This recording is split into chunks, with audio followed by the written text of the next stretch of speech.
మనందరి కష్టార్జితంతో కట్టేదే పన్నులు. ఆ పన్నుల సొమ్ముతోనే ప్రభుత్వాలు నడుస్తాయి.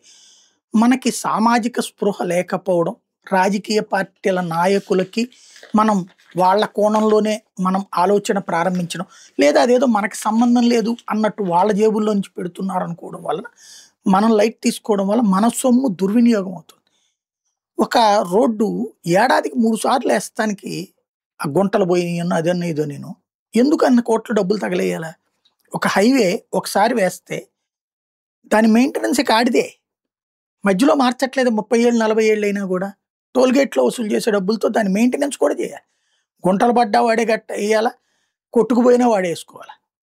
ఇదే గదా పాలిసీ.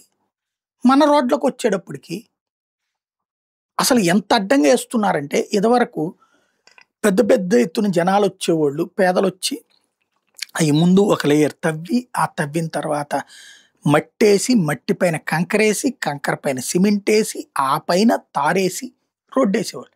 సిమెంట్ రోడ్డయితే ఇక అసలు ఇంకో 2 నెలలు ఎక్కువ పట్టేది.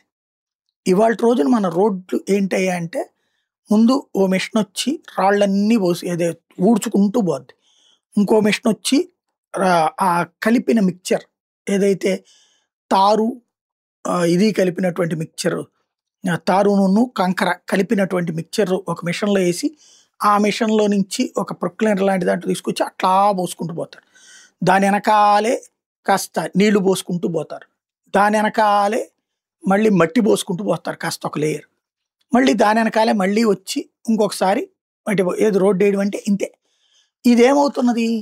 ఇప్పుడు ఈ లారీలు, పెద్ద బస్సులు ఇవన్నీ తిరిగితే అసలు ఇసుక లారీలు విపరీతంగా తిరుగుతున్నాయి. మైనింగ్ లారీలు విపరీతంగా తిరుగుతాయి. అవి తిరిగితే ఇది కొట్టుకుపోతాయి. 6 నెలలు తిరిగేటప్పుడు గుంటలు బిగినవుతాయి. ఆ గుంటల్లో ఈ నీళ్లొచ్చి పడతాయి. ఇంకోటి డ్రైనేజ్ సిస్టమ్స్ సక్రమంగా లేవు. కొట్టుకుపోతానే ఉన్నాయి. తుఫాన్లు, వరదలొచ్చినప్పుడు ఆ నీళ్లు రోడ్ల మీద నిలవడం, ఆటిట్లో నుంచి వెహికల్స్ తిరగడం, అయి నాశనం అయిపోవడం జరుగుతుంది. అది జగనున్న జరిగేదదే, చంద్రబాబు ఉన్న జరిగేదదే. జగన్ ఉన్నప్పుడు జగన్ అసమర్థత. జగన్‌కి చేత కావట్లేదు రోడ్లేయటం. ఆ రోజున జగన్ ఎంత అహంకారి, ఎంత దుర్మార్గం, ఎంత అసమర్థత. అదే ఇప్పుడు బాబు గారు వచ్చేటప్పటికి రహదారులపై విపత్తుల పగ. మరి జగన్ ఉన్నప్పుడు ఆయనే దవ్వుకున్నాడా? ఏమన్నా గుంటలు పట్టడానికి? అప్పుడు విపత్తులే గదా! బట్ అప్పుడొక మాట, ఇప్పుడొక మాట, అప్పుడొక వార్త, ఇప్పుడు అదే గనక చంద్రబాబు గారు జైలు నుంచి విడుదలైన తర్వాత ఏమో జన నీరాజనం ఆయనకి. అదే జగన్మోహన్ రెడ్డి హైదరాబాద్ ఎళ్తే గనక అతి అహంకారం. ఇట్లాగే రాసుకొచ్చేటటువంటి రోజుల్లో ఏం మాట్లాడగలుగుతాం?